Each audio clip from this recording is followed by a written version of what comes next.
Good morning बेटा।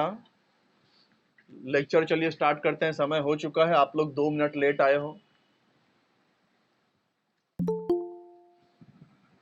आज आज की तारीख आज तारीख है 25/8/2021। 9th H1 and 9th H2 दोनों क्लास के लिए ये वीडियो बना रहा हूं मैं। हम लोग यहाँ पर थर्ड चैप्टर कर रहे हैं मैथ्स 1 का थर्ड चैप्टर हम लोग कर रहे हैं, जिसका नाम है बहुपद। इस चैप्टर में हम लोग प्रश्न संग्रह 3.1 कर रहे थे। प्रश्न संग्रह 3.1 कर रहे थे और इस प्रश्न संग्रह में हम लोग कहां तक कर चुके हैं? ये मैं आपको 7वां सवाल बता रहा था कि बहुपदों को गुणांक रूप में कैसे लिखना है। तो ये 7 पूरे के पूरे हो गए थे, याद है ना कैसे लिखना है? कल बताया था मैंने। जो चीज बेटा जिस दिन समझाता हूं ना, उसी दिन वो सवाल आप खुद से भी किया करो, वरना भूल जाएगा पूरा कि मैंने क्या बताया था।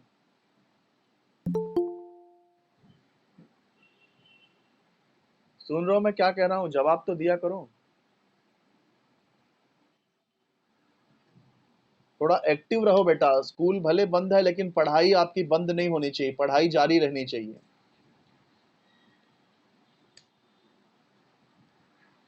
चलो, अब 8वां सवाल शुरू करते हैं। 8वां सवाल 7वें का ठीक उल्टा है।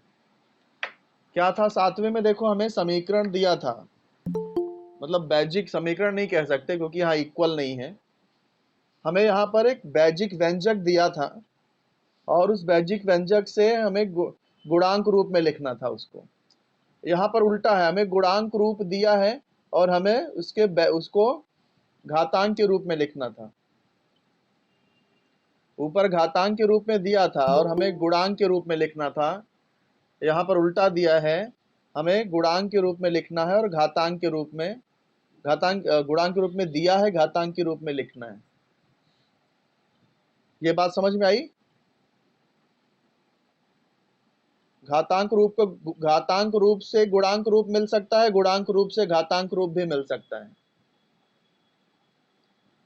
कैसे मिल सकता है चलिए बताता हूं मैं। 8वां सवाल 8वें का पहला देखते हैं।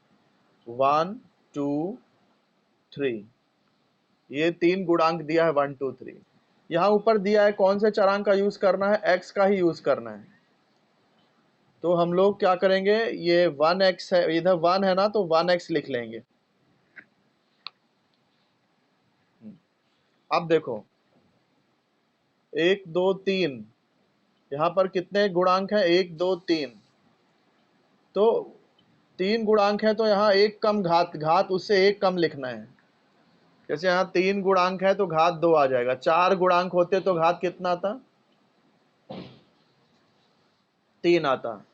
5 गुणांक रहेंगे तो यहाँ पे घात 4 आएगा। एक जितने भी गुणांक होंगे उससे एक कम घात यहाँ लिखना है। फिर आगे देखो, आगे क्या करना है? प्लस यहाँ पे 2 है तो 2x लिखेंगे, 2x। अब ये 2 था ना, तो यहाँ पे घाते 1 आ जाएगा, 2 घात x घाते 1। फिर ये 3 है तो क्या लिखेंगे? प्लस 3x घाते कितना आएगा? इधर 2, इधर 1, इधर 0। बात समझे कि नहीं? 1 है तो 1x लिखा, 2 है तो 2x लिखा, 3 है तो 3x लिखा। अब सबका घात देखो, 1 2 3 घात है तो हम लोग एक कम करेंगे, 2, फिर 1, फिर 0। अब इसको फाइनल स्टेप लिख रहा हूं मैं। एक्स स्क्वायर इंटू 1 करोगे तो एक्स स्क्वायर ही आएगा, पीछे 1 लिखते नहीं है क्योंकि एक से किसी में गुणा करते हो तो उतना ही आंसर आता है, इसलिए 1 नहीं लिखा जाता। प्लस 2, एक्स घाते 1 का मतलब सिर्फ एक्स ही होता है। और ये देखो, x घाते 0 मतलब 1 होता है, 1। x घाते 0 का मतलब होता है 1। और 1 × 3 करेंगे तो 3 ही आएगा। तो ये फाइनल आंसर है। समझे कि नहीं समझे? अब दूसरा बहुत आसान है बेटा, अच्छी तरह से समझ लो। दूसरा सवाल देखते हैं, दूसरा का क्या गुणांक दिया है। दूसरे में हमें गुणांक क्या दिया है, 5, 0, 0, 0, -1, ये गुणांक दिया है। तो कैसे करेंगे देखो, यहाँ 5 है तो 5x लिखेंगे, 0 है 0x, वापस 0 है फिर 0x, फिर 0 है फिर 0x, फिर -1 है तो -1x। ये समझे कि नहीं? यहाँ तक सबके साथ x लिख दिया हूं। आप देखो कितने घात, कितने गुणांक हैं, 1 2 3 4 5 गुणांक हैं। तो यहाँ घात क्या आएगा,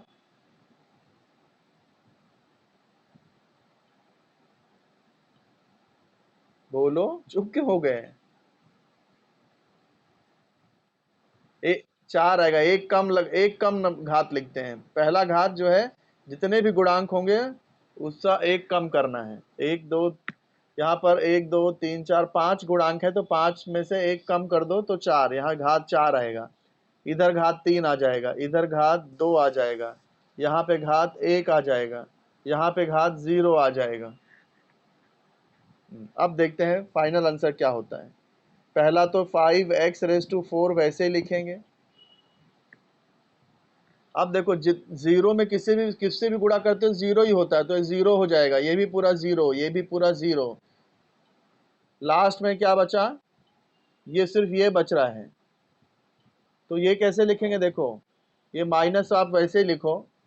x⁴ मैंने अभी बताया था ऊपर कि x⁴ मतलब 1 होता है। x⁴ 1, 1 × 1 करोगे तो 1 ही आएगा।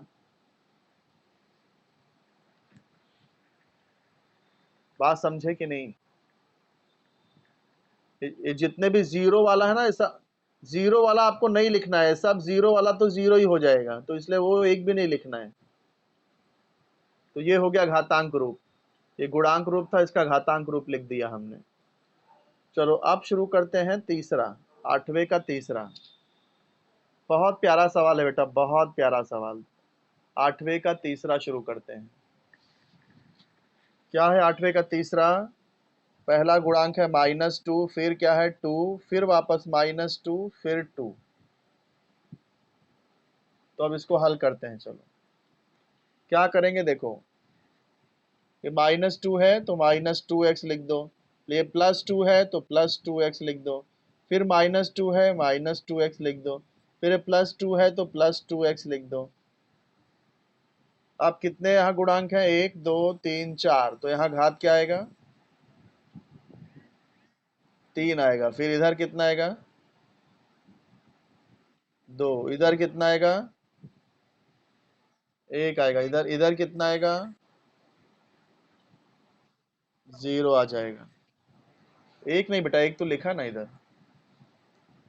अब देखो, ये तो आपको वैसे ही लिखना है -2x⁴, ये भी आपको वैसे लिखना है 2x²।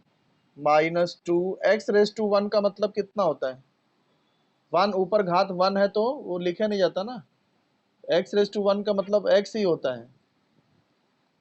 और इधर देखो x⁴ मतलब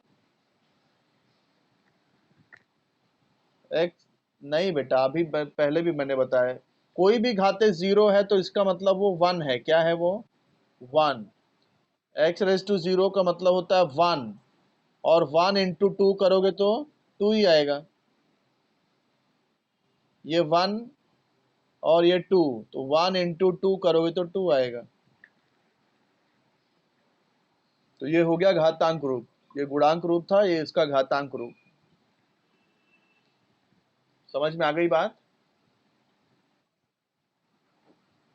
इस हाँ, इस तरह से हमें करना है, गुणांक को घातांक में ऐसे करते हैं। अब अगला सवाल देख लेते हैं, ये आखिरी सवाल है आपका 3.1 का। नीचे कुछ बहुपद दिए गए हैं, उन बहुपदों को चौखट में उचित स्थान पर लिखना है। ये बहुपद दिए हैं, देखो, देख रहे हो, x + 7 x², ये ये फिर ये फिर ये फिर ये, यहाँ पर बहुपद दिए हैं। अब आपको ये बहुपद को उचित चौखट में लिखना है कि कौन से चौखट में लिखा जाए। तो देखो, सबसे पहले यहाँ पे देख लेते हैं वर्ग बहुपद में कौन कौन सा आएगा। वर्ग बहुपद आप लोग जानते हो, जिसका सबसे सबसे बड़ा घात क्या रहना चाहिए?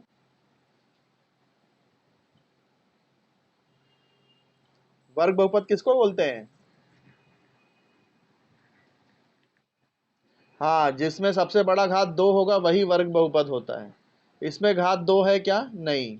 इसमें देखो एक्स स्क्वायर में घात 2 आ रहा है, तो हाँ एक बहुपद आ जाएगा एक्स स्क्वायर, एक बहुपद एक्स स्क्वायर आ जाएगा। फिर देखते हैं और किसमें।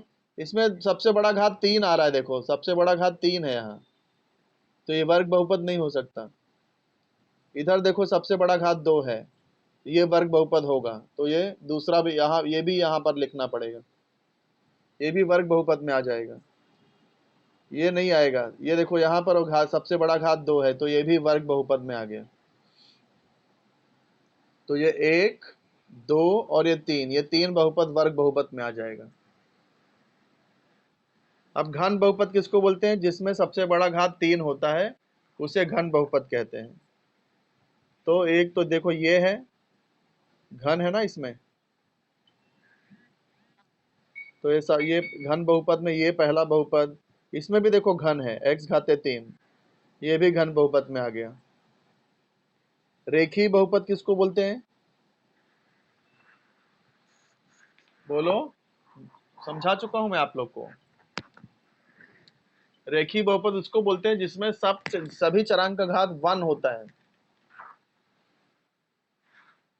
1 घात, यदि सब में 1 घात है, चरांक का सभी घात 1 है, तो वो रेखीय बहुपद कहलाता है। यहाँ देखो x का घात 1 है ना, तो ये रेखीय बहुपद में आ गया। और किसी में भी x का घात 1 नहीं है, सबसे बड़ा घात 1 नहीं है x का, तो रेखीय बहुपद में सिर्फ x प्लस 7 ही आएगा, x प्लस 7 रेखीय बहुपद। अब देखते हैं द्विपद किसको बोलते हैं? द्विपद जिसमें 2 पद हो, तो देखो यहाँ ये पहला पद, ये दूसरा पद, तो x प्लस 7 आ गया। और इसमें भी देखो 2 पद है, एक्स क्यूब प्लस 9, ये एक्स क्यूब पहला पद, ये 9 दूसरा पद, एक्स क्यूब प्लस 9 भी इसमें आएगा। नीचे भी देखो, ये इसमें भी 2 पद ही है, 3x स्क्वायर पहला पद, 5x दूसरा पद, तो ये सब द्विपद में आ गए। त्रिपद में जिसमें 3 पद होता है, 3 पद किसमें है? ये देखो इसमें है, पहला पद, दूसरा पद, तीसरा पद, तो 2x square plus 5x plus 10, ये त्रिपद में आ गया। एक पदी मतलब जिसमें सिर्फ एक पद होता है, तो एक पद कहाँ है? सिर्फ देखो एक्स स्क्वायर ही है, यस एक्स स्क्वायर ही है जिसमें एक पद है, तो एक्स स्क्वायर यहाँ आ जाएगा। समझे बात बेटा?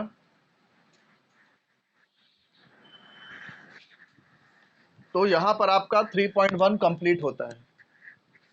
अब आगे हम लोग सीखेंगे कि बहुपदों को कैसे जोड़ना है, कैसे घटाना है, कैसे गुणा करना है, कैसे भाग करना है, ये सब सीखने वाले हैं।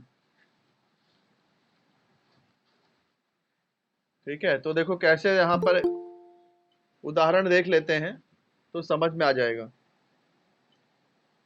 क्या दिया देखो, 7a square plus 5a plus 6 में से 5a स्क्वायर माइनस 2a घटाइए।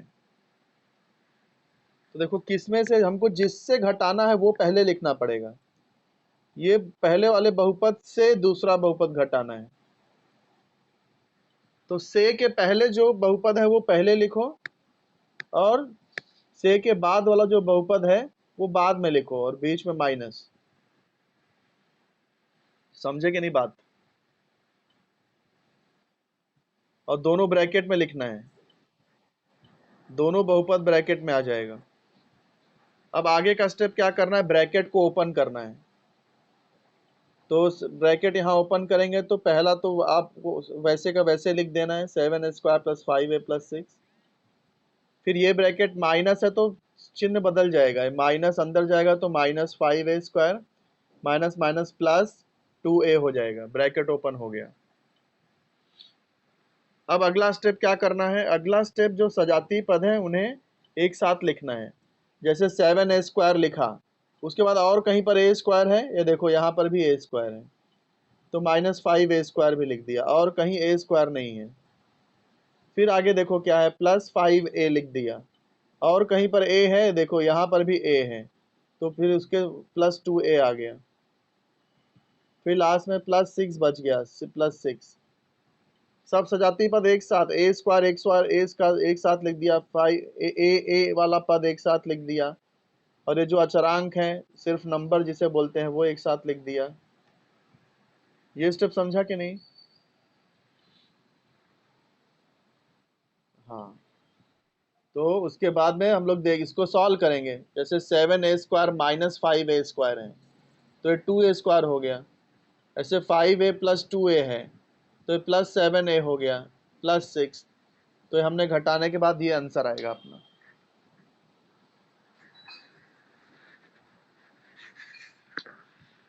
समझे बेटा?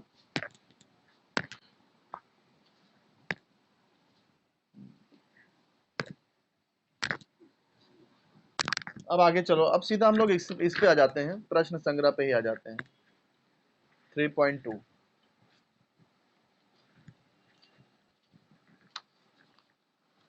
क्या दिया, दिए गए अक्षरों का उपयोग करके उत्तर लिखिए। लाट गांव में वृक्षों की संख्या a है। इन वृक्षों की संख्या प्रति वर्ष b से बढ़ती है, हर साल b बढ़ जाता है। तो x वर्ष के पश्चात लाट गांव में कितने वृक्ष होंगे? इसको जरा समझ लेते हैं अच्छी तरह से। लाट गांव में वृक्षों की संख्या कितनी है? a है। लाट गांव में वृक्षों की संख्या है a। अभी हर साल वो b बढ़ जाता है। एक मिनट, वीडियो सही कर दूं जरा। हाँ, अब सही हो गया वीडियो, स्क्रीन साफ। हाँ, अब देखो, उस गांव में ए वृक्ष हैं, फिर एक साल के बाद उसमें एक बी बढ़ जाएगा, फिर देखो फिर उसके बाद दूसरे साल में एक और बी बढ़ जाएगा, यानी 2b हो जाएगा कि नहीं, a + 2b।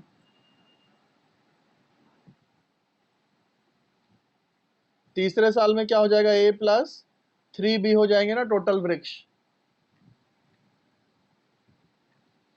देखो पहले साल में एक ही बी आया, दूसरे साल में 2b आ गया, तीसरे साल में 3b आ गया। तो अब मुझे बताओ कि x साल के बाद कितना होगा?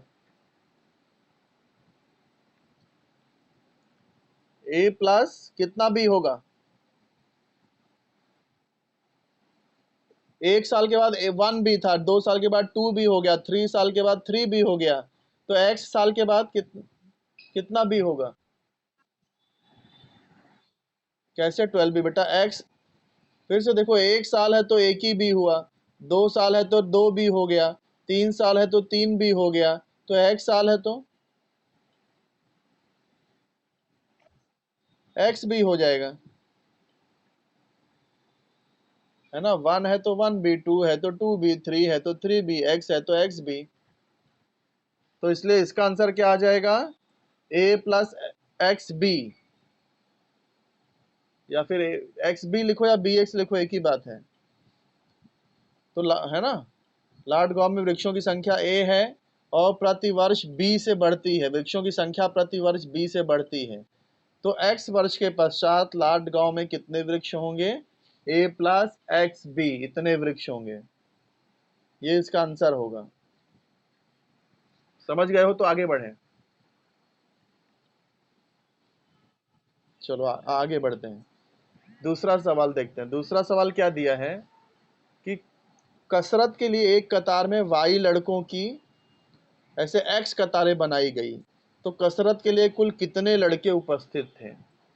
इसको भी आप उदाहरण में समझ लो। ये 1 2 3, एक कतार में 3 लोग हैं, समझो एक कतार में 3 लोग हैं, तो ऐसे में 2 कतार अगर बना दिया मैंने, तो कुल कितने हो गए? हाँ, क्या किया, देखो एक कतार में 3 लोग हैं और कुल 2 कतारें हैं, तो गुणा कर दो, 3 × 2 6 हो जाएगा। एक कतार में 3 लोग हैं और कुल कतारें हैं 2, तो 3 दूनी 6 हो गया।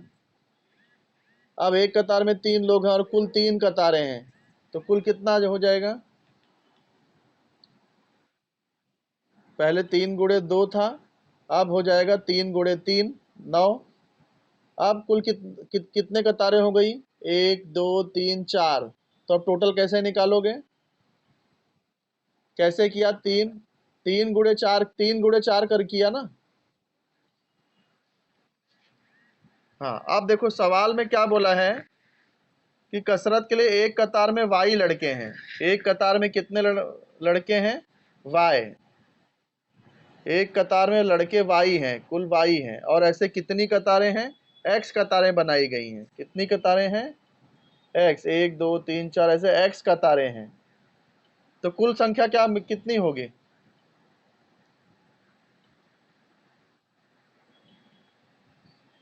जैसे एक कतार में 3 है और कतारों की संख्या 2 है, तो कुल 3 गुणे 2 हो गया। एक कतार में 3 है और कुल 3 कतारें हैं, तो 3 गुणे 3 हो गया। एक कतार में 3 है और 4 कतारें हैं, 3 गुणे 4 हो गया। ऐसे एक कतार में वाई है और एक्स कतारें हैं, तो वाई गुणे एक्स हो जाएगा कि नहीं कुल?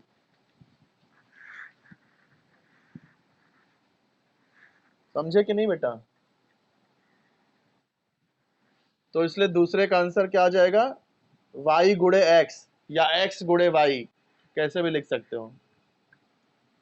और एक्स गुणे वाई को हम लोग एक्स वाई भी लिख सकते हैं। तो इसको या तो एक्स गुणे वाई लिखो या वाई गुणे एक्स लिखो, बात एक ही। गुणे, जब दो अक्षर रहते हैं ना, अल्फाबेट्स रहते हैं, तो बीच में ऐसा क्रॉस का निशान नहीं लगाते गुणा लिखते समय। बीच में कुछ भी नहीं लिखोगे तो मतलब गुणा ही हो गया वो, कोई निशान लगाने की जरूरत नहीं गुणे की।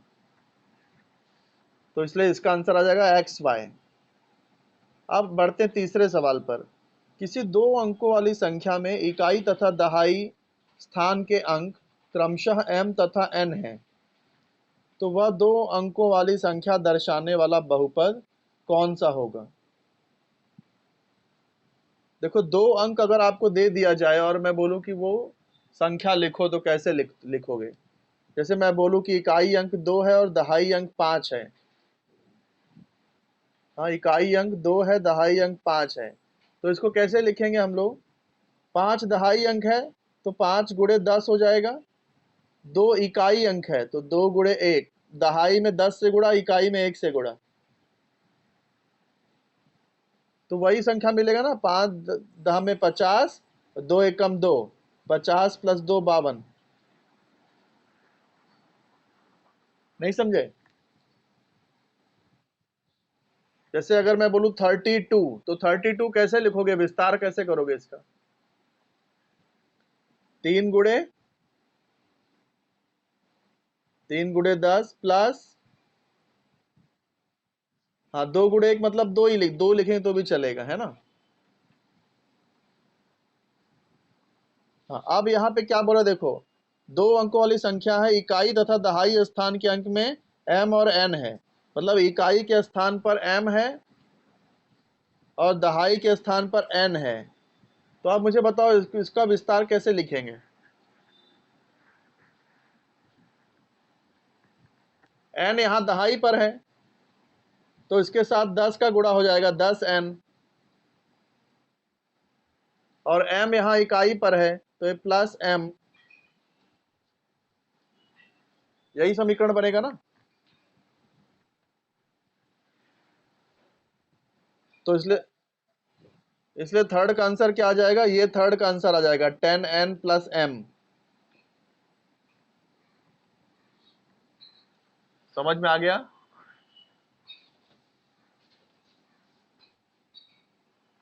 सिर्फ एक ही का ही जवाब मिल रहा है हाँ सर, बाकी लोग एकदम चुप बैठे हो। थोड़ा एक्टिव रहो बेटा, तो मुझे भी पढ़ाने में अच्छा लगेगा। हाँ, चलो चलो अब आगे बढ़ते हैं। अब आगे बढ़ते हैं, बहुपदों को जोड़िए। सेकंड, बहुपदों को जोड़िए। क्या करना है हमको? बहुपदों को जोड़ना हम लोग सीखेंगे इसमें। तो देखो पहला बहुपद क्या दिया है? X cube minus 2x² minus 9। दूसरा बहुपद है 5x³ प्लस 2x प्लस 9।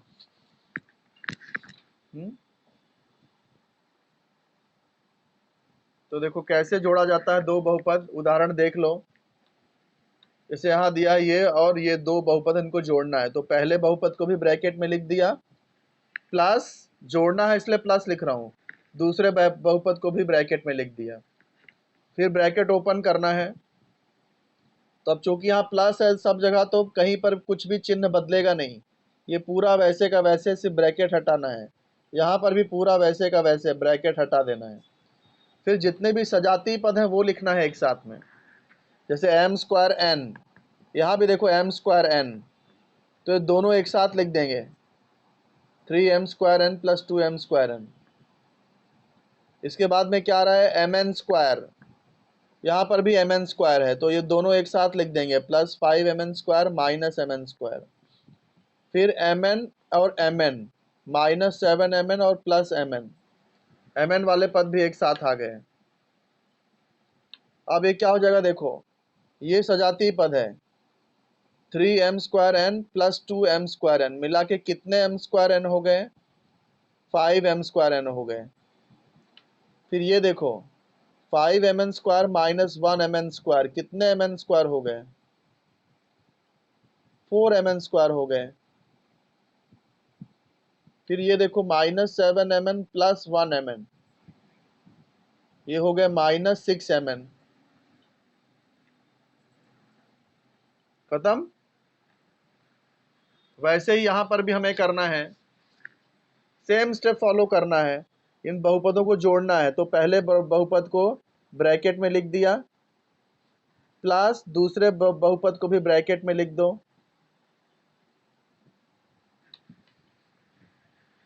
अब ब्रैकेट ओपन करेंगे, क्या होगा? x³ minus 2x² minus 9 plus 5x³ plus 2x plus 9। अब सजातीय पद एक साथ लिखेंगे, x³ और ये प्लस 5x³ एक साथ आ गया, माइनस 2x², और कहीं पर भी x² नहीं है, देखो बराबर ना, मैंने सवाल तो सही लिखा है ना, x² कहीं पर भी नहीं है, बराबर। तो ये माइनस 2x², फिर इसके बाद में ये माइनस 9 और प्लस 9, ये तो कैंसल ही हो रहा है सीधा। फिर बचा क्या? प्लस 2x, ये आंसर आ गया। समझे कि नहीं? हाँ, तो यहाँ पर बेटा मैं छोड़ रहा हूँ आपको, क्योंकि समय हो गया है आपका। कुल कितने लोग आज ज्वाइंट हुए थे?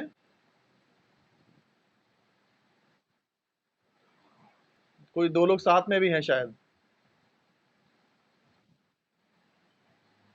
तो दो दो 4, 2 6, 2 8, 2 10, 11 12 13 जन है। ठीक है बेटा, ठीक है। आप लोग एक एक करके लेफ्ट हो जाइए, दूसरी क्लास ज्वाइन कर लीजिए। बाय बेटा, बाय। बाय बेटा, बाय।